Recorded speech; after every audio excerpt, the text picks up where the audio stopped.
Assalamualaikum warahmatullahi wabarakatuh. Waalaikumsalam. Waalaikumsalam. Waalaikumsalam warahmatullahi wabarakatuh. Oke, alhamdulillahirabbil alamin, wabihi nasta'in wa ala umuri dunya wadin. Wassalatu wassalamu ala asrofil anbiya'i wal mursalin wa ala alihi washabihi ajmain, amma ba'du. Puji dan syukur marilah kita panjatkan kepada Allah Subhanahu wa taala atas nikmat dan karunia-Nya. Alhamdulillah di siang hari ini kita bisa berkumpul, kita bisa bersilaturahmi. Mudah-mudahan waktu ini bisa bermanfaat dan berkah untuk kita semua. Amin ya rabbal alamin. Salawat serta salam semoga tetap tercurah limpahkan kepada panutan kita Habibana wa Nabiyana Muhammad sallallahu alaihi wasallam. Sebelumnya yang saya hormati narasumber kita yang luar biasa, yang sangat hebat. Terima kasih atas waktunya Pak Nau. Kemudian yang saya hormati Bapak Sekum, Bapak Sekretaris Umum Kopindo yang pada saat ini mewakili Pak Ketua Umum yang tidak bisa hadir. Selamat siang Pak Sekum, Pak Rizal. Selamat siang. Dan Selamat juga siang, Kang. Komandan, apa kabar? Sehat? Sehat-sehat, Kang. Siap. Kita lanjutkan. Dan juga yang saya banggakan teman-teman anggota Kopindo dan juga teman-teman Koperasi Mahasiswa seluruh Indonesia. Untuk mempersingkat waktu, marilah kita buka acara ini dengan bacaan basmalah bersama-sama. Bismillahirrahmanirrahim. Acara selanjutnya, insya Allah saya di sini akan memandu acaranya mulai dari awal sampai akhir. Setelah pembukaan, ada sepatah kata dari Kopindo sambutan Ketua Umum yang akan diwakilkan, yang akan disampaikan oleh Pak Sekum. Waktu dan tempat dipersilakan Pak. Baik, bismillahirrahmanirrahim. Assalamualaikum warahmatullahi wabarakatuh. Waalaikumsalam. Puji syukur senantiasa kita aturkan atas kehadirat Tuhan Yang Maha Kuasa, karena pada kesempatan siang hari ini kita bisa berkumpul walau secara virtual untuk melaksanakan salah satu agenda Kopindo, yaitu webinar yang pada kesempatan kali ini kita menghadirkan salah satu senior Kopindo. Beliau ini terkenal dengan banyak karya-karyanya yang judulnya sedikit memang agak-agak aneh, tapi langsung menuju tepat pada sasarannya begitu. Kemudian salawat dan salam tiada henti-hentinya kita kirimkan kepada Nabi besar Muhammad sallallahu alaihi wasallam, sebagaimana beliau adalah uswatun hasanah rahmatan lil alamin untuk seluruh umat manusia muka bumi ini.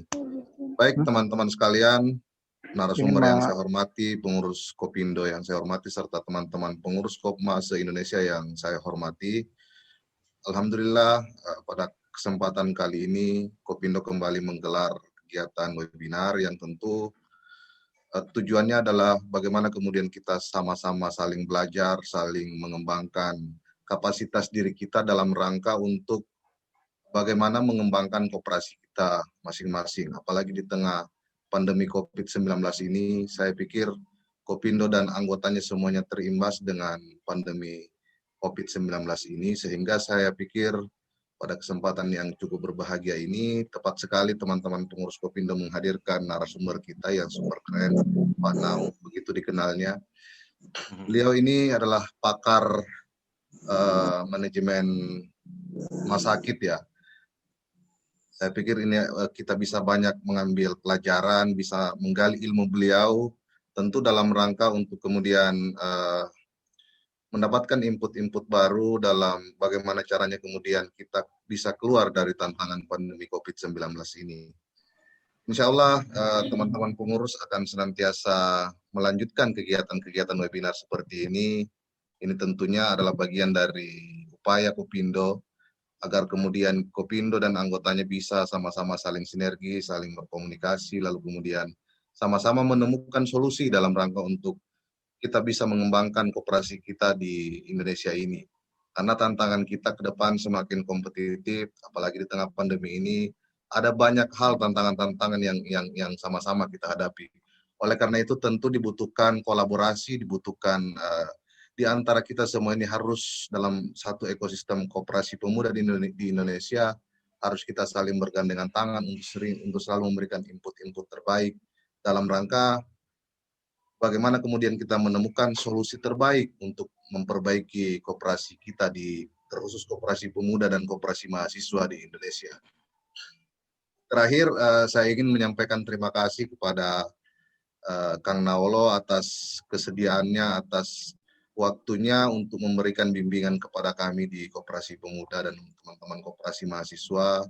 Kemudian kepada teman-teman Koperasi Mahasiswa, silakan lebih proaktif, banyak menggali ilmu-ilmu yang kemudian akan diberikan oleh Pak Nao. Insya Allah ilmu-ilmu dari beliau sangat bermanfaat untuk kita terapkan dalam usaha koperasi kita masing-masing. Saya pikir tidak usah terlalu berpanjang lebar. Terakhir sekali saya ingin berterima kasih kepada teman-teman pengurus yang senantiasa bekerja keras untuk mewujudkan kegiatan-kegiatan produktif yang akhirnya akan memberi layanan kepada anggota, terutama kepada teman-teman pengurus PSDA. Saya pikir teman-teman harus senantiasa semangat dan kami sangat mengapresiasi atas usaha teman-teman.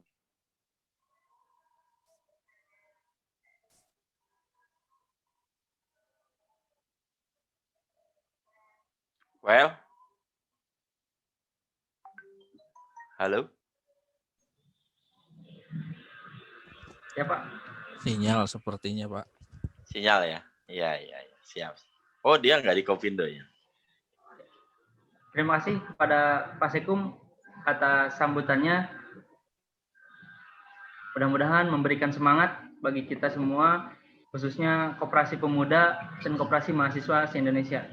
Baiklah, untuk mempersingkat waktu, kita mulai aja kematerian yang insya Allah akan disampaikan oleh Kang Naolo. Siap. Sebentar Pak, kami tampilkan dulu PowerPoint-nya. Atau ininya dari saya aja di sini. Langsung aja Pak. Ya. Oke. Boleh Pak. Kang. Ya. Hah? Waktu dan tempat Sudah bisa share dipersilakan, Pak. screen. Oke, siap. Saya share dulu ya. Baik, teman-teman. Assalamualaikum warahmatullahi wabarakatuh. Waalaikumsalam warahmatullahi wabarakatuh. Waalaikumsalam warahmatullahi wabarakatuh. Ya, suara saya jelas ya? Jelas, Pak. Siap. Ini saya mau tanya dulu nih ke Pak Asep, saya ini untuk paparan awal berapa lama nih? Pak Asep? Setengah jam, 1 jam, 2 jam. Pak Asep, halo? Ya Pak. Setengah. Halo Pak. Sorry, Paparan Pak. awal berapa lama nih saya nih? Untuk durasinya sampai jam 3 Pak. Nanti 15 menit terakhir untuk sesi tanya jawab. Siap. Oke. Ya, Siap, Pak. siap. Yuk, aku sharing dulu ya. Ya Pak, sharing Pak. Dipersilakan Pak. Ya.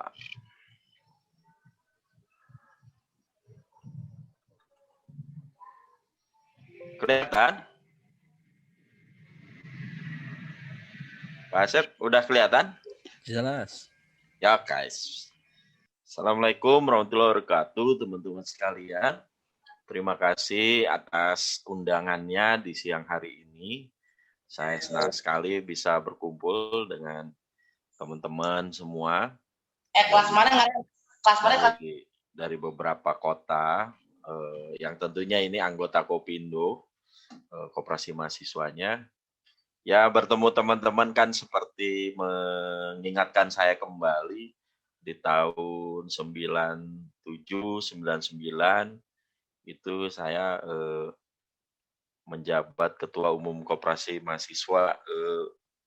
Kalau sekarang UPI ya, kalau dulu IKIP Bandung gitu. Nah ini sekarang sudah berapa puluh tahun ya, dan alhamdulillah tentunya hari ini saya hadir ingin sharing ke teman-teman terkait dengan knowledge dan experience yang saya punya. Mudah-mudahan sharing siang ini bisa ada manfaat bagi teman-teman di dalam rangka pengembangan koperasi mahasiswa di kampusnya masing-masing. Judul kita pada siang hari ini tentang pandemi, eksis atau tenggelam di pusaran pelanggan ya. Baik, hari ini saya berkantor di Kementerian Kesehatan, tepatnya di Sekretariat Jenderal. Kebetulan saya salah satu advisor dari Sekjen Kementerian Kesehatan. Nah, memang sejak 2014 saya banyak di dunia rumah sakit, mulai dari Rumah Sakit Kanker Darmais, Rumah Sakit Harapan Kita untuk anak dan bundanya, maupun di Rumah Sakit Pelni. Dan untuk hal-hal yang saya akan sampaikan, ini saya banyak belajar ke senior kita juga. Waktu saya bergabung di kantor konsultan Alomed and Friend, ini sebuah konsultan nasional, dan di sana saya banyak terlibat dalam kegiatan konsultasi di banyak perusahaan gitu. Nah, experience saya dari mulai masuk ke 1 sampai terakhir nih Kemenkes nih yang ke-28 ya, 28 perusahaan ini yang saya kemudian buatkan banyak di dalam buku-buku. Jujur aja sampai hari ini saya sudah menulis kurang lebih 34 buku ya, inspirasi untuk aksi perbaikan baik di rumah sakit ataupun untuk perusahaan begitu ya. Teman-teman sekalian, teman-teman bisa akses buku-buku saya itu di Now Bookstore. Jadi ini saya juga bergaya indie. Saya tidak menyebarkan buku-buku saya di Gramedia, di Togamas. Saya bikin sendiri saja dengan tagline ide perbaikan untuk kebaikan, dan ini ada di teman-teman di marketplace, bisa dilihatnya di Shopee ya, di Now Bookstore, atau lihat juga diakses di katapaknow.com ya. Nah, teman-teman sekalian, siang ini saya akan coba sharing, tidak terlalu banyak, tapi poin-poin ini sangat penting bagi teman-teman ketahui, supaya kita bisa melihat koperasi kita saat pandemi dan kedepannya harus seperti apa begitu. Teman-teman, hari ini kita mengalami satu kondisi yang saya sebut sebagai turbulensi ya. Kalau kita lihat buku ini, saya ini menulisnya kurang lebih tahun 2017 ya, tapi terjadinya sekarang malah yang berasa ya. Jadi apapun yang dijalankan, bisnis apapun yang dijalankan oleh teman-teman, tentu tidak lepas dari 5 ancaman yang selalu mengintai perjalanan bisnis, tidak kecuali koperasi mahasiswa ya. Yang pertama adalah ancaman dari pelanggan, kompetitor, mitra, regulasi, dan staf internal. Kita tahu bahwa teman-teman anggota yang semakin menurun, misalnya demand-nya untuk bertransaksi ke anggota, ke Kopma, itu kan ancaman sebenarnya. Lalu dari kompetitor, bagaimana hari ini di kampusnya masing-masing tidak hanya Kopma saja yang ada, tapi juga ada bisnis-bisnis lain yang sama-sama melayani anggota. Bayangkan teman-teman sekalian, bagaimana mahasiswa yang menjadi anggota kita, tapi dilayani juga oleh orang lain. Teman-teman harusnya merasa risau bahwa kenapa anggota-anggota saya nggak belanja ke koperasi mahasiswa, malah belanja ke tempat lain. Nah, ini karena ada ancaman kompetitor itu sendiri. Yang berikutnya dari mitra, ini lebih ke supplier dan sebagainya, yang katakanlah harus bayar cash, tidak bisa ditunda, seperti itu ancamannya ya. Lalu yang berikutnya ada regulasi dari kampus. Kita lihat sendiri teman-teman, beberapa kampus, misalnya sekretariat Kopmanya dipindah dari satu tempat ke tempat lain, dari yang posisinya rame jadi nggak rame. Nah, itu kan ancaman juga sebenarnya. Dan yang terakhir adalah staf internal kita. Yang unik di koperasi mahasiswa adalah karyawan setiap tahunnya akan lebih pintar daripada pengurusnya. Karena pengurus baru terus, karyawan lebih berpengalaman. Ini juga ancaman juga menurut saya. Nah, dalam kondisi turbulensi inilah yang kemudian kita harus melakukan sebuah manuver bagaimana kita bisa membuat pada satu pilihan kita mau berubah atau ambiar, kan begitu ya. Nah, tentu juga yang lebih luar biasa pada saat pandemi itu saya bayangkan seperti air tenang yang mendadak berubah bergelombang, di mana hal ini berdampak kepada kinerja di semua lini perusahaan, termasuk koperasi mahasiswa gitu. Anggota jadi ngedrop, bisnis jadi turun, utilisasi aset jadi rendah. Nah ini bagaimana mengantisipasinya? Karena kalau nggak berubah ya kita ambiar. Gitu. Oleh karenanya memang kita perlu membuat satu langkah-langkah yang saya sebut sebagai aksi perbaikan untuk kebaikan. Nah ini bukan apa-apa karena koperasi mahasiswa itu harus terus didukung oleh aksi perbaikan untuk lebih baik. Karena jujur saja koperasi mahasiswa itu adalah sebuah misi kebaikan. Jadi bagaimana teman-teman dari kondisi turbulensi, lalu ada pada satu pilihan berubah atau ambiar, lalu kita kalau memilih untuk berubah ya mari kita membuat sebuah aksi perbaikan untuk kebaikan supaya Kopma kita ke depan lebih sustain seperti itu. Nah ini pernyataan dari Charles Darwin ya, bahwa yang survive itu bukan yang pintar, tapi yang survive itu yang respon terhadap perubahan. Ya. Nah ini yang harus dipahami bahwa tidak cukup hanya kepintaran saja, tetapi juga bagaimana merespon perubahan yang terjadi. Begitu.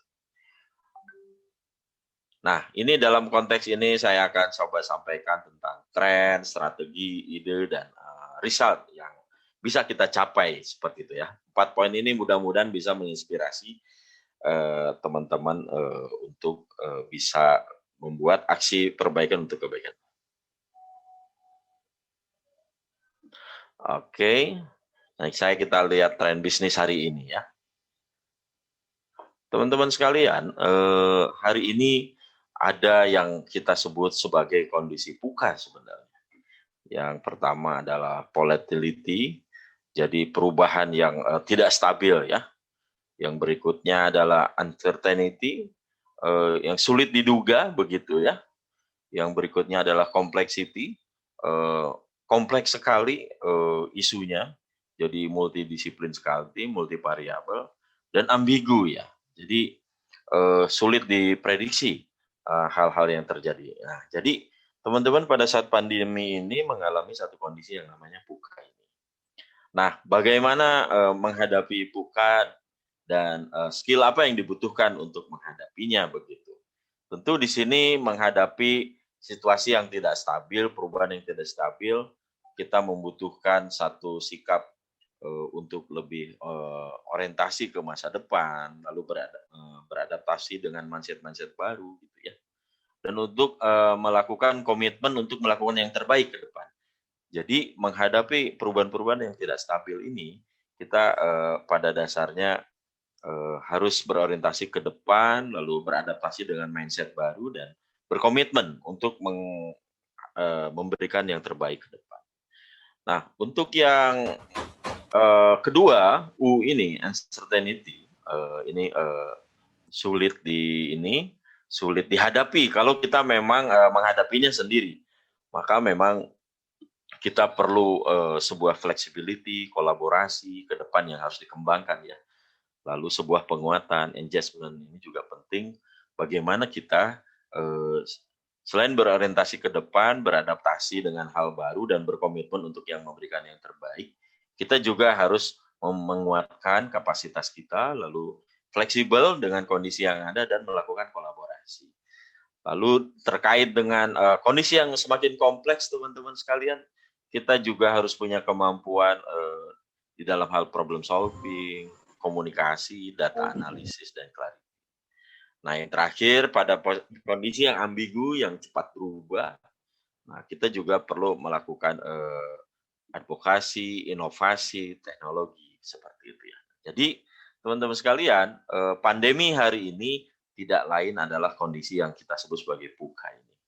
Dan di dalamnya kita juga tentunya ternyata kita butuh new skill. Dari yang jadul ke kekinian. Jadi yang belajar best practice ke future practice seperti itu. Oke. Nah, tentu kita teman-teman Pak pernah melihat atau menikmati dari fasilitas ini. Kondisi hari ini berbeda sama dulu. Kalau kita lihat hari ini tuh muncul bisnis-bisnis baru yang sebelumnya nggak ada sebenarnya.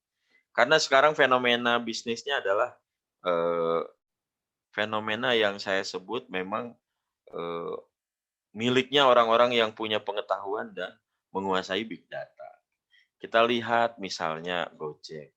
Gojek itu bisnis ojek tanpa ojek seperti itu ya. Lalu YouTube, Facebook, bisnis konten tanpa punya konten. Lalu Alibaba, bisnis tanpa inventory, coba. Lalu Airbnb, bisnis tanpa hotel.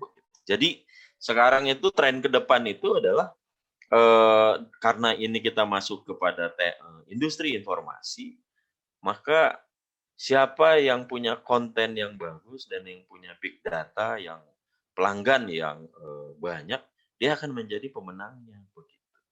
Karena sekarang ini di dalam kesulitan banyak perusahaan-perusahaan masa lalu di dalam menembus pasar dan lain sebagainya. Jadi sekarang dengan munculnya teknologi informasi membuat yang sulit itu jadi mudah, membuat yang mahal jadi murah, membuat yang jauh jadi dekat, membuat yang tidak mungkin jadi mungkin begitu. Sehingga teman-teman hari ini betul-betul kita ada pada kondisi paradoks bahwa yang tadinya susah jadi mudah, yang tadinya jauh jadi dekat, yang tadinya sulit jadi mudah, yang tadinya lemah jadi kuat.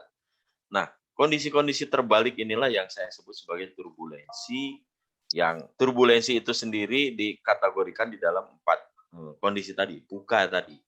Nah, dan lebih luar biasanya lagi, ini bukan lagi kajian di meja kerja, tapi ini kita udah berhadapan dengan visualisasi, dengan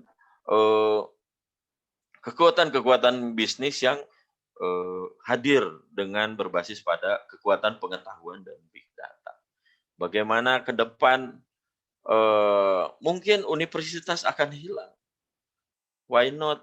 Karena di YouTube semuanya sudah ada sekarang. Mungkin di suatu saat orang nggak perlu mobil, nggak perlu beli mobil, nggak perlu beli motor, karena semuanya udah disiapkan sama aplikasi. Transportasi pemerintah juga udah makin baik dan sebagainya. Lalu mungkin juga mall suatu saat sudah nggak ada, karena semuanya orang larinya ke marketplace seperti itu. Bagaimana sekarang kita bisa beli sesuatu di Cina itu dengan ongkos kirim hanya Rp7.000. Ini kan nggak ada sebelumnya begitu. Nah, jadi teman-teman hari ini kalau mau menghadapi turbulensi hari ini, ya satu hal, teman-teman harus bisa berselancar di dalam turbulensi ini. Teman-teman tidak bisa lagi belajar ke koperasi terbaik di Indonesia. Teman-teman harus belajar ke future practice, masa depan yang lebih baik seperti itu. Masa depan yang lebih baik adalah kita bisa menghadirkan sesuatu yang baru, yang berbasis pada inovasi, teknologi, dan big data. Nah, oleh karenanya tentu dengan hal demikian, kita butuh sebuah strategi tentunya ya. Untuk memahami strategi ini, kita harus tahu bahwa koperasi mahasiswa itu punya visi dan misi tentunya. Tentunya di sini visi dan misinya apa? Itu mensejahterakan anggotanya kan gitu. Nah, tentunya untuk itu kita harus didukung oleh 4 perspektif ini. Yang pertama dari sisi aspek keuangan, keuangan kita harus tumbuh, biaya kita harus efisien. Pertanyaan berikutnya adalah bagaimana supaya tumbuh pendapatan? Nah, dari sisi pelanggan, ini masih ini ya, untuk rumah sakit nih, bahwa harus ada pertumbuhan anggota baru, lalu harus anggota loyalnya harus tumbuh juga begitu. Sekarang saya pengen hitung dari total mahasiswa baru berapa persen teman-teman Kopma bisa merekrutnya. Kalau teman-teman hanya bisa merekrut di bawah 25% dari total, berarti teman-teman belum jadi pilihan utama mahasiswa baru di sana.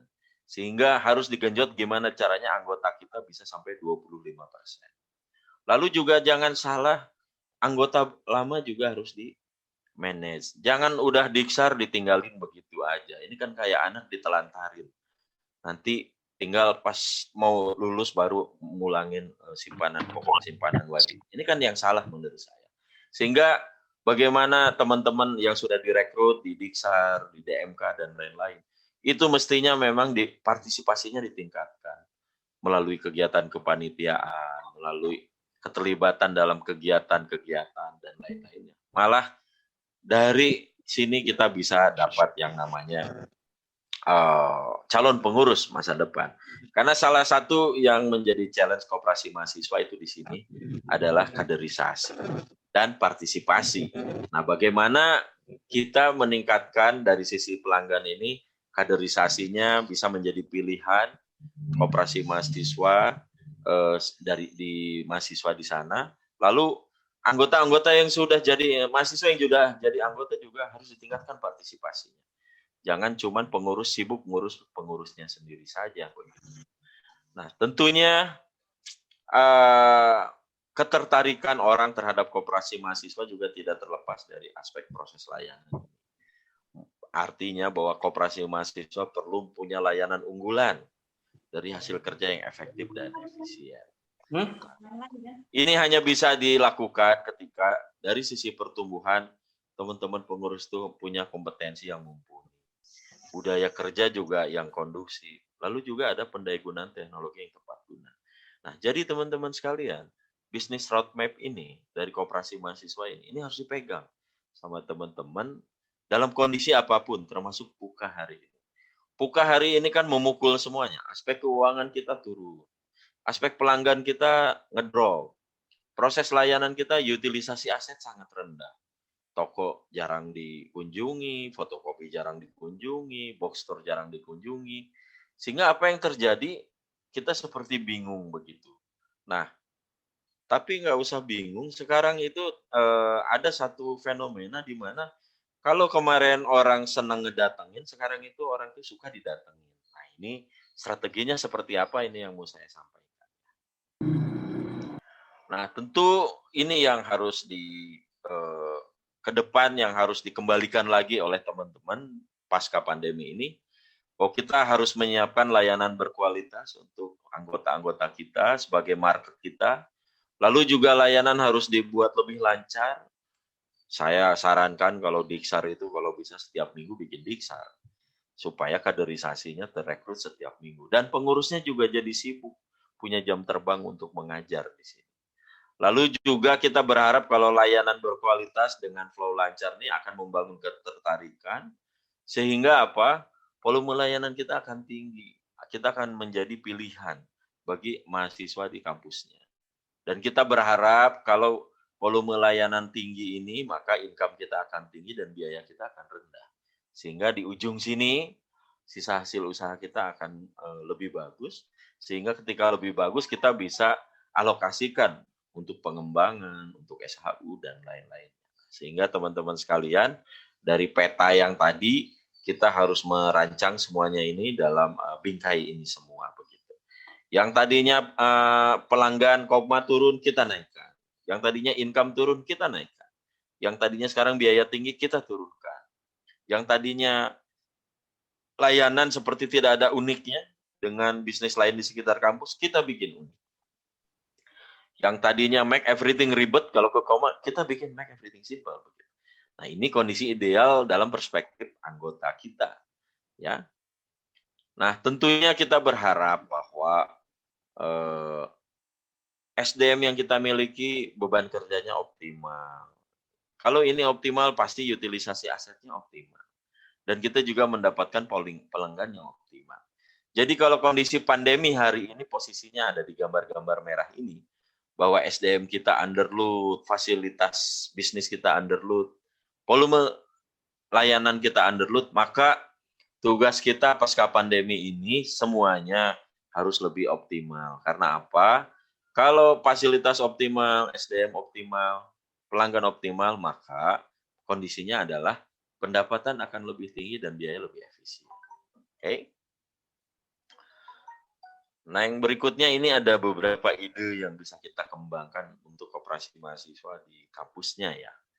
Jadi konsepnya, idenya adalah bahwa koperasi mahasiswa itu perlu meningkatkan utilisasi asetnya, baik itu fasilitas dan SDM yang dimiliki, maupun meningkatkan volume pelanggannya. Kalau ini bicara strategi produktivitas, kalau ini bicara strategi pertumbuhan. Targetnya adalah kalau nambah anggota dan utilisasinya naik, maka pendapatannya akan naik, seperti itu ya. Dan ini yang kemudian kita harus lakukan supaya kita tetap bisa berkembang. Kalau kondisi pandemi pendapatannya hari ini di sini, maka ke depan di sini. Kalau kondisi pandemi anggotanya adanya di sini, maka anggotanya ada di sini, maka pasca pandemi harusnya di sini. Kalau utilisasi fasilitas bisnis kita ada di sini, maka harusnya ada di sini. Seperti itu ya. Nah, teman-teman sekalian, di dalam melihat tren ide-ide hari ini, kita harus melihat apa yang sudah kita punya. Yang kadang kita lupa sekarang, ini kita sekarang punya masalah dengan traffic pelanggan, di mana mahasiswa belum datang ke kampus. Efeknya apa? Aset kita juga utilisasinya sangat rendah. Karena apa? Karena pelanggan kita jarang datang. Nah, sekarang yang kita miliki hanya ini, teman-teman sekalian. Untuk menyelamatkan layanan kita. Kita harus menyiapkan satu bisnis di pandemi ini dan ke depan, itu layanan yang berbasis big data. Nah, saya ragu tapi, apakah teman-teman punya email, nomor handphone anggotanya, Sivitas Akademika di seluruh kampusnya, dosen, dekan, rektor, mahasiswa. Karena ini bagi saya adalah big data. Ini adalah penyelamat kita di era hari ini dan masa depan, di tengah sulitnya orang untuk berkerumun kembali. Teman-teman jangan harapkan lagi 1-2 tahun ini akan ada traffic pelanggan, karena di mana ada kerumunan, di sana ada transaksi, ini masih agak susah. Teman-teman juga jangan berharap bahwa orang-orang akan banyak datang ke Kopma sehingga dalam 1-2 tahun ini, tapi sekarang ada yang bisa menyelamatkan kita adalah big data.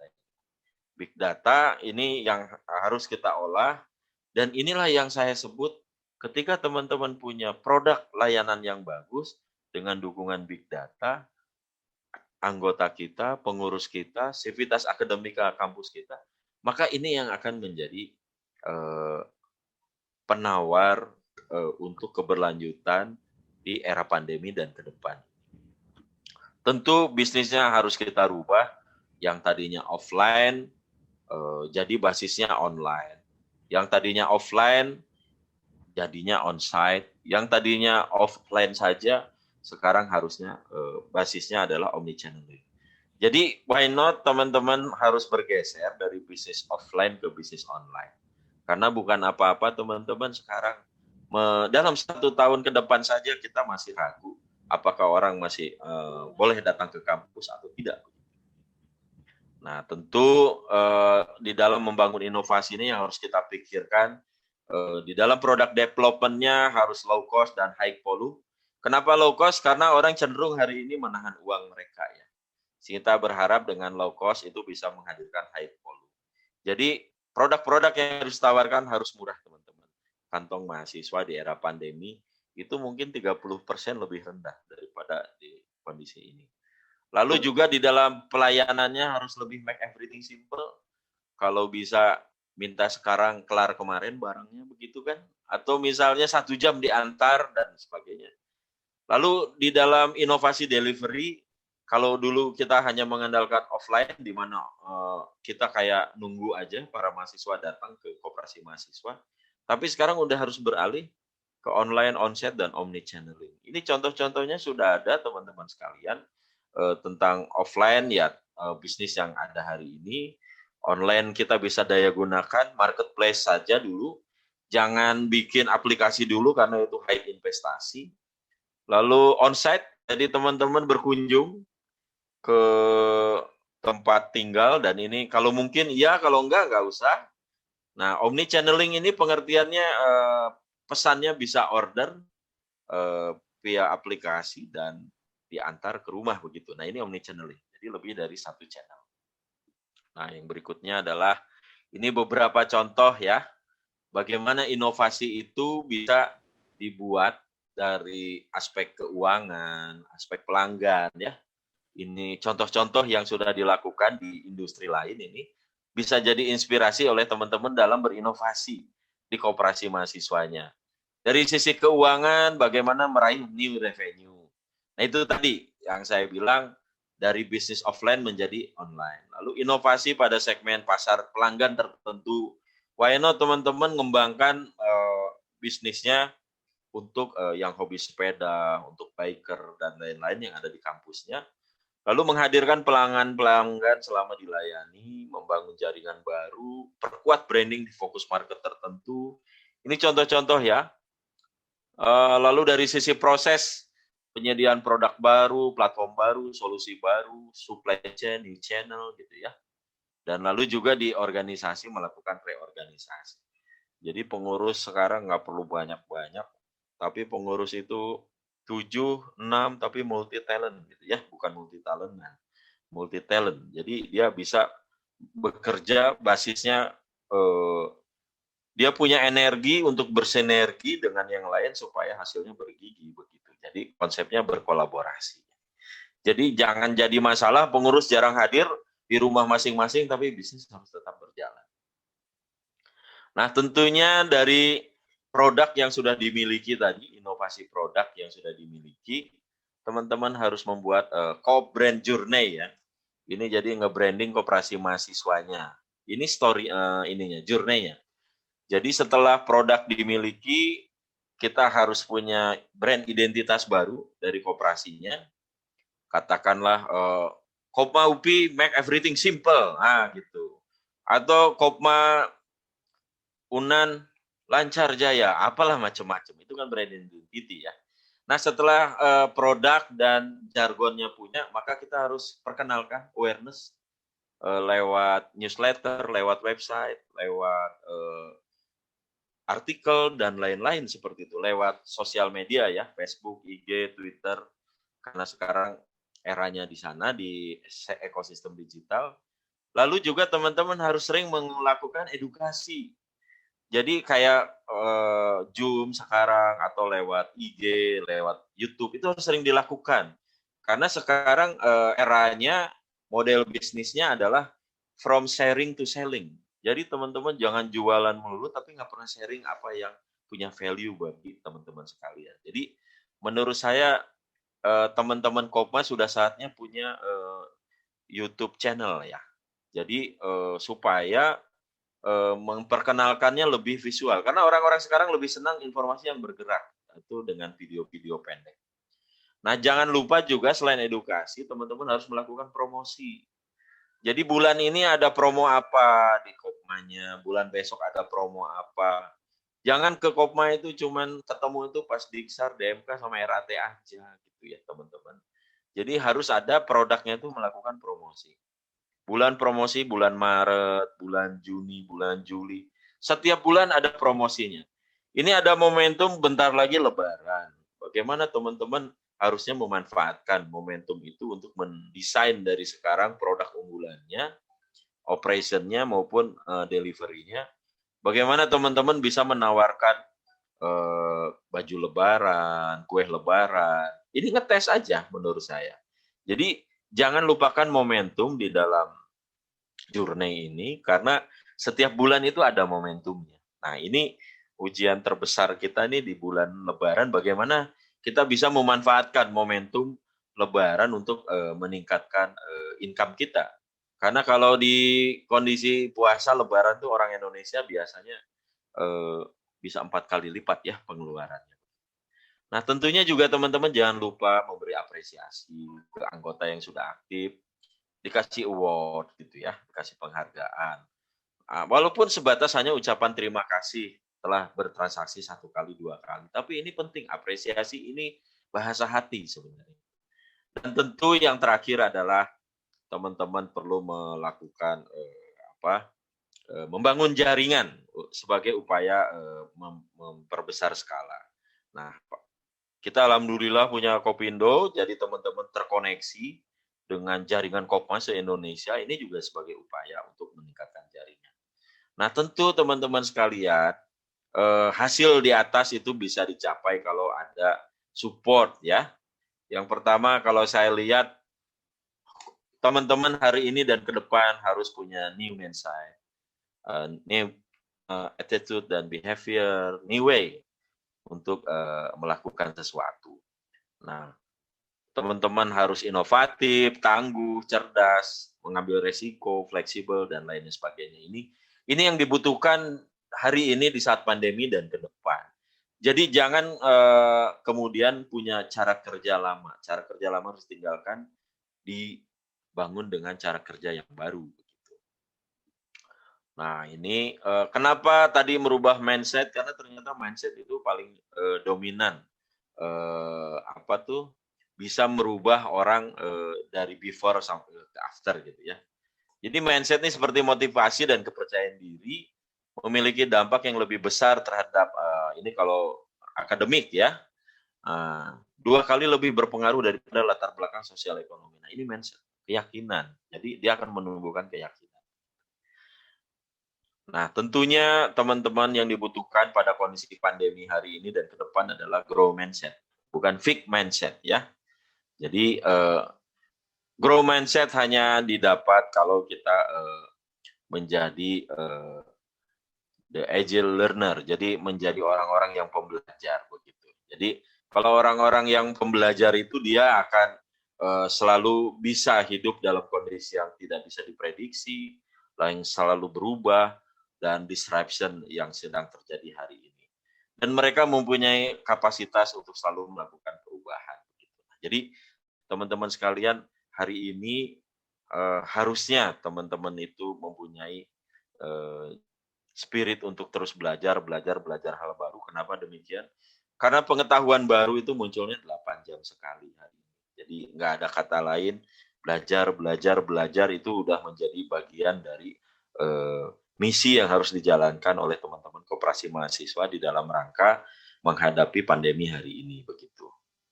Nah, ini teman-teman sekalian yang saya titipkan juga bahwa di pandemi dan ke depan teman-teman memang number one harus jujur bahwa teman-teman hadir di Kopma tidak menjadi penikmat tapi menjadi yang peduli untuk kemajuan Kopmanya. Teman-teman juga harus disiplin memperjuangkan apa yang menjadi visi dan misi teman-teman. Lalu teman-teman masing-masing punya good interpersonal skill, bekerja lebih keras, mencintai apa yang dikerjakan saat ini, lalu mempunyai kepemimpinan yang baik dan kuat, dan mempunyai semangat dan kepribadian yang kompetitif, lalu mengelola hidup yang lebih baik, dan satu hal yang penting adalah hari ini yang dibutuhkan adalah kemampuan menjual gagasan dan produk teman-teman sekalian. Nah, ini teman-teman yang bisa saya sampaikan sebagai pengantar. Saya kembalikan lagi ke Pak Asep. Silakan Pak Asep. Terima kasih. Assalamualaikum warahmatullahi wabarakatuh. Waalaikumsalam warahmatullahi wabarakatuh. Menarik sekali Pak Nau. Terima kasih atas pemaparannya. Sungguh membuka wawasan kita, mindset kita yang baru ya. Ada beberapa poin gitu Pak yang bisa saya ambil gitu, yang bisa saya simpulkan buat teman-teman khususnya sebelum nanti ke tanya jawab. Sudah ada beberapa pertanyaan juga yang muncul Pak. Siap. Nah, yang pertama saya menarik dari ulasan tadi Pak Nau bahwa teman-teman Kopma itu sekarang bukan berarti tidak perlu belajar ke Kopma yang terbaik gitu Pak. Sekarang sudah mulai saatnya teman-teman Kopma ini belajar ke future practice gitu Pak. Ya. Dan juga ada yang menarik lagi bahwa teman-teman Kopma itu sekarang harus sudah mulai membuka wawasan yang baru, new mindset gitu Pak ya. Kemudian melakukan melakukan kebiasaan-kebiasaan baru gitu Pak, dan juga melakukan hal-hal yang baru. Itu sih, dengan di era pandemi ini mudah-mudahan teman-teman Kopma bisa tetap eksis ya Pak, Yap. membuka mindset dengan melakukan kegiatan atau aktivitas yang baru dan juga melakukan hal-hal yang baru gitu. Siap. Itu sih Pak kurang lebihnya hal-hal yang poin-poin yang menurut saya menarik gitu untuk dibahas. Yap. Nah kemudian saya lanjutkan ke pertanyaan Pak, boleh Pak? Boleh. Ada beberapa pertanyaan dari teman-teman Kopma. Yap. Yang pertama ini Pak dari Kopma UIN Bandung Pak. Oh, siap. Dari Kopma UIN Bandung, pertanyaannya dari Ais Rahmawati. Pertanyaannya, bagaimana strategi awal yang paling penting jika ingin membuka suatu usaha di era digital seperti ini? Kurang lebihnya itu Pak. Siap. Oke. Lanjut. Jadi, atau bisa sampai 3 boleh? Sampai 3. Boleh. Kemudian pertanyaan yang selanjutnya dari UIN Bandung juga Pak. Ya. Dari Pajriah. Pertanyaannya ada 2 Pak. Yang pertama, bagaimana strategi dalam menjalankan usaha online, baik dalam produk ataupun segi pemasaran. Siap. Juga pertanyaan selanjutnya, banyak konsumen yang keberatan terkait dengan ongkos kirim Pak. Siap. Nah, menurut Bapak, bagaimana solusinya untuk mengatasi hal tersebut? Siap. Kurang lebihnya seperti itu Pak. Terima kasih. Ya, baik. Teman-teman sekalian, ini kan selaras nih pertanyaannya ya. Ini terkait dengan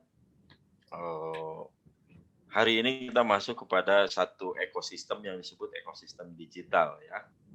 Dan di dalam ekosistem digital ini yang harus kita lihat bahwa tools-tools yang ada sebenarnya orientasinya membantu kita menyelesaikan masalah bisnis kita. Satu itu yang harus dipahami ya. Yang kedua, kita harus meyakini hal ini bahwa dengan pengetahuan dan experience yang kita lihat dari beberapa teman, ternyata betul dengan berbisnis digital itu kita bisa lebih tumbuh berkali-kali lipat. Dan jujur saja, nggak saya ngelihat orang lain, saya sendiri juga mengalami itu. Jujur saja sampai hari ini saya berbisnis basisnya digital dan saya punya loyal customer kurang lebih 20.000 kontak se-Indonesia. Dan itu betul-betul saya ya tiap hari, tiap minggu, tiap bulan ya panen saja dengan dari market yang 20.000 itu karena rata-rata kalau big data itu responnya 0,5 sampai 5%. Pasti mereka beli apa yang kita tawarkan. Cuman syaratnya satu teman-teman, kalau produknya udah bagus, tolong bangun big data. Minimal teman-teman harus punya 10.000 kontak ya. Tapi kontak yang memang betul-betul dikenal, tidak hanya nyomot sana nyomot sini dikenal, enggak, ini repot. Nah yang berikutnya adalah kita harus melihat kita selain yakin, percaya, kita harus coba, kan gitu. Benar nggak? Jangan sampai masuk ke bisnis digital, kita kata orang, kita sendiri harus menikmati. Saya sendiri menikmati digital bisnis ini kurang lebih dari 2017. Jadi saya udah sampai sekarang betah menggunakan itu karena memang ada sesuatu di situ, kan gitu. Dan bagaimana ke depannya dalam bisnis digital ini harus sustainability juga. Tentu kita harus didorong oleh inovasi produk yang tetap berjalan, layanan yang harus lebih make everything simple, dan delivery yang lebih multi-channel. Begitu ya. Nah, sekarang terkait dengan pertanyaan adalah bagaimana mengawali usaha di era digital ini, strateginya. Tentu ini harus diyakini jadi sebuah pilihan dulu. Sebuah pilihan dan teman-teman harus move on ya. Harus konteksnya harus menghadirkan masa depan di hari ini. Jadi apa yang dilihat teman-teman dengan bisnis-bisnis konvensional itu abaikan. Jadi sekarang bagaimana bisnis masa depan itu hadir hari ini.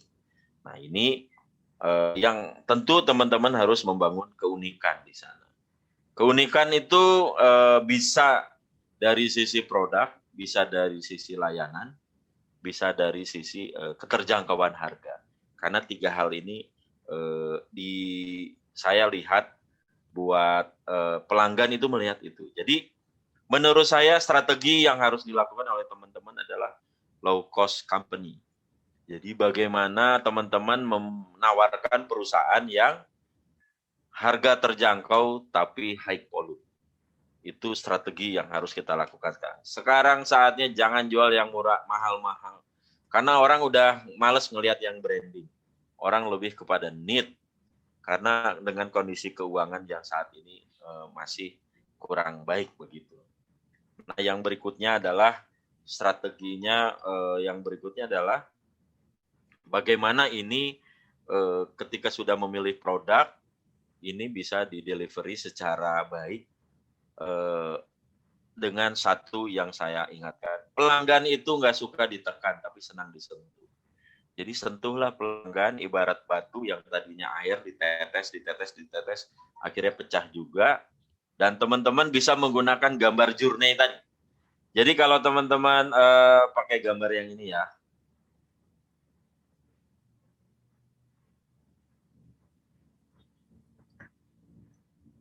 Nah, teman-teman bisa menggunakan journey ini ketika sudah punya produk, lalu harus diberi identitasnya, baru dilakukan pengenalan, edukasi, promosi, apresiasi, dan networking. Ya. Jadi ini step by step yang harus dilakukan teman-teman ketika masuk ke dunia digital. Oke, kalau ini bisa lewat sosmed, ini lewat IG Live, lewat YouTube, lewat yang lainnya ya. Ini bisa juga lewat sosial media. Ini juga bisa memberikan giveaway misalnya gitu ya. Dan ini penting supaya skala up bisnis kita semakin berjalan, semakin luas gitu ya. Nah lalu bagaimana strategi usaha online dari sisi produk dan pemasaran, itu mungkin tadi jawabannya ya. Yang berikutnya soal keberatan dengan ongkir. Nah ini kan teman-teman harus paham banget kalau sekarang ini ongkir menjadi ini ya. Kalau teman-teman misalnya kolaborasi dengan Shopee misalnya, ini karena memang dampak dari Shopee nih, dari marketplace, di mana-mana akhirnya bebas ongkir. Kalau memang bebas ongkir dan itu bisa terjangkau, itu bisa saja kita kerjakan begitu. Nah saran saya memang kalau berat itu memang boleh free ongkir tapi ada requirement-nya misalnya. Misalnya belinya 3 free ongkir. Saya jualan buku di marketplace itu free ongkir memang oleh Shopee-nya kan begitu. Dan saya memang diminta diskon berapa begitu, ada promo-promonya. Tapi untuk yang order via WA, saya kalau misalnya 3, 4 yang pesan, saya juga free ongkir se-Indonesia. Karena produk saya itu jualannya katakanlah buku saya itu 100.000 ya.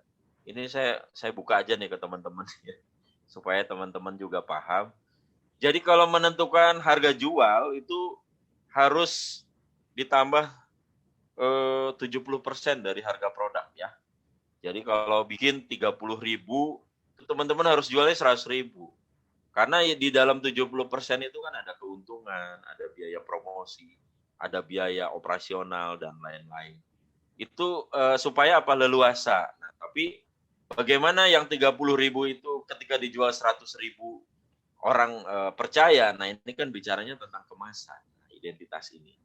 Jadi kalau teman-teman bikin sesuatu yang baru, modalnya 30.000, jual 35.000, ya kapan majunya juga. Nggak akan bisa ini. Jadi soal keberatan ongkir, kita bisa siasati dengan opsi katakanlah beli 3 free ongkir seperti itu. Itu Pak Asep yang bisa saya Ya Pak, terima kasih Pak atas jawabannya. Siap.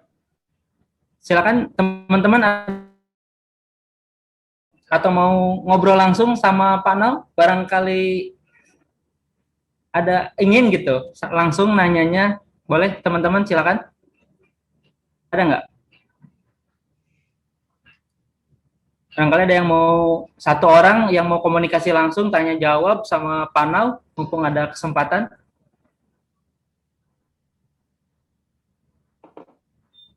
Ada? Saya izin Pak Asep. Oh, boleh, boleh. Silakan Halo Komandan, sehat? Kang Ahmad. Ya Pak, aduh lama juga kita enggak ketemu. Iya, iya, iya. Ini Gimana? bukan nanya, ini ngetes ini. Oh, enggak Pak. Nggih, ini Pak, apa namanya? Alhamdulillah terima kasih Pak, banyak insight yang bisa kami dapat ya. Siap. Terutama memang Kopindo pun sampai dengan saat ini belum digital ini Pak. Ya, ya. Nah, apa namanya? Ke depan kita juga akan bangun bisnis digital itu, mungkin kan apa namanya? Tapi nggak mungkin langsung mandiri gitu kan Pak ya, harus kolaborasi dengan berbagai pihak gitu kan. Siap. Nah, mungkin bisa ini Pak, apa namanya, tips-tipsnya gimana sih biar kerjasama sama pihak-pihak itu nggak merugikan kita gitu loh. Apalagi dari segi database dan ya macam-macamnya gitu. Kan kita kadang worry juga kan kalau misalkan udah masalah data terus apa namanya, ya kayak gitu-gitu sih Pak. Ya. Memfilternya itu seperti apa gitu loh, tahapan-tahapan. Kadang ini juga buat teman-teman Kopma juga jadi catatan juga kan, bangun sendiri biayanya mahal ya kan, kolaborasi juga kita masih buta gitu, apa yang tidak dan apa yang boleh. Ya. Seperti Siap, itu sih siap. Pak. Oke. Baik, Monggo. baik. Jadi memang hari ini dan ke depan kolaborasi itu nggak bisa dihindari. Karena orang akan kecenderungan merubah wajahnya yang dari general jadi spesialis nanti itu ya. Jadi teman-teman sekalian, saya sendiri jujur aja dalam bisnis knowledge bisnis saya ini cuma nulis aja sebenarnya. Kerja saya itu cuma nulis. Saya kebetulan punya 5 produk ya. Ada learning, ada advisory, konsultansi, publikasi, sama manage by. Saya ceritakan yang misalnya yang publikasi lah. Buku saya itu sebenarnya kan saya cuma nulis aja. Dan nulisnya aja kadang hanya di WA begitu. Nah, dari situ udah ada tim yang editnya. Dari situ udah ada tim yang bikin layout bukunya, udah situ ada tim beda lagi yang bikin covernya, ada beda lagi sama yang bikin printingnya, sama yang jualan dan deliverynya. Jadi sekarang itu kita harus fokus dengan core kompetensi kita, ya. Nah, saya mau jelaskan juga misalnya teman-teman kalau pernah lihat Kodomo itu sabun mandi, sampo anak kecil ya, itu karyawannya cuma 7 orang. Nah ini mereka full kolaborasi. Pabriknya mereka pakai satu line di Unilever. Lalu untuk marketingnya mereka pakai Sinarmas Group gitu ya. Nah jadi sekali lagi kolaborasi itu nggak ada penawaran. Yang berikutnya adalah masalah kenapa kita harus berkolaborasi? Kolaborasi itu sebenarnya tujuannya 2.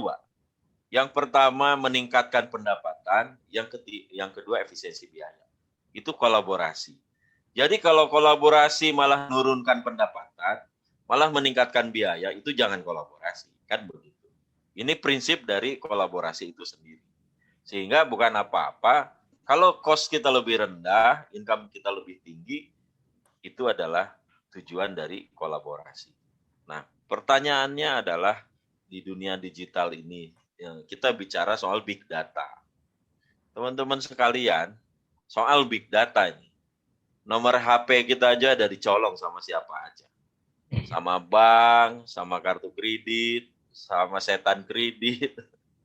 Jadi sebenarnya sekarang, nomor itu udah bertebaran di dunia maya ini. Kadang-kadang teman-teman ngedadak SMS-nya nerima banyak hal. Justru saya ditawarin sama Telkomsel, Pak Nau mau promo bukunya nggak untuk hanya di kota Cimahi. Pak Nau bayar saja, satunya 300 perak, nanti minimal 1000 nomor, Pak Nau bisa kita bantu blast. Udah begitu sekarang. Dan di IG sendiri juga saya pernah, misalnya saya ambil paket yang 150.000. itu data itu udah bersebar. Saya promo ke 30.000 begitu. Jadi sebenarnya sekarang bicara data itu kita harus pakai cara berpikir hari ini dan cara berpikir yang lalu sebenarnya. Kalau yang lalu jelas rahasia-rahasiaan, sekarang itu begini.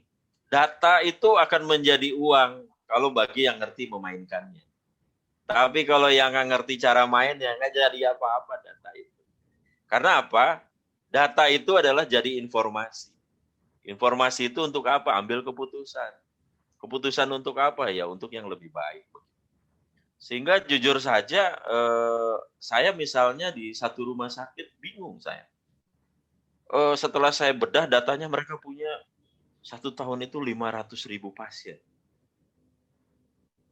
Kalau 5 tahun kan 25.000. Apa yang makna di balik data itu coba? Yang saya bayangin, pasien kalau udah dirawat inap, itu pasti sangat aware sama kesehatannya. Dan dari 500.000 itu sebenarnya yang dirawatkan hanya 50.000. Bayangan saya apa? 50.000 data itu. Kalau saya jualan madu, minyak tawon, minyak caplang, itu pasti laku ke mereka. Karena memang apa? Orang yang sakit dan pernah dirawat, itu aware kesehatannya akan lebih meningkat daripada dengan di klinik misalnya. Nah, pertanyaannya adalah bagaimana how to manage 50.000 itu bisa terdelivery kan. Nah, ini teknologi-teknologi yang terkait dengan pengolahan big data kan yang akan menjawabnya. Jadi menurut saya sekarang data itu berserakan di mana-mana. Persoalannya adalah kita ngerti nggak cara mainin data itu. Gitu Mas Sirajudin, kalau aku bisa jawab sih. Kalau saya sih langsung saya embat. Karena bagi saya sekarang, kalau tadinya saya meyakini di mana ada kerumunan, di sana ada transaksi. Tapi setelah Matahari sepi, Ramayana sepi, Tanah Abang sepi, saya lantas berpikir, ini mereka sebenarnya masih dari kerumunan menjadi big data namanya. Maka kita harus familiar dengan big data. Kerumunan itu bye-bye deh. Masa lalu itu menurut saya. Terima kasih Mas Sirajudin. Matur suwun, jawabannya luar biasa. Jadi harus open mind juga kita ya. Siap, ya. Harus open mind. Pokoknya jangan close mind. Ya. Ada lagi yang lain? Silakan yang lain, ada lagi nggak?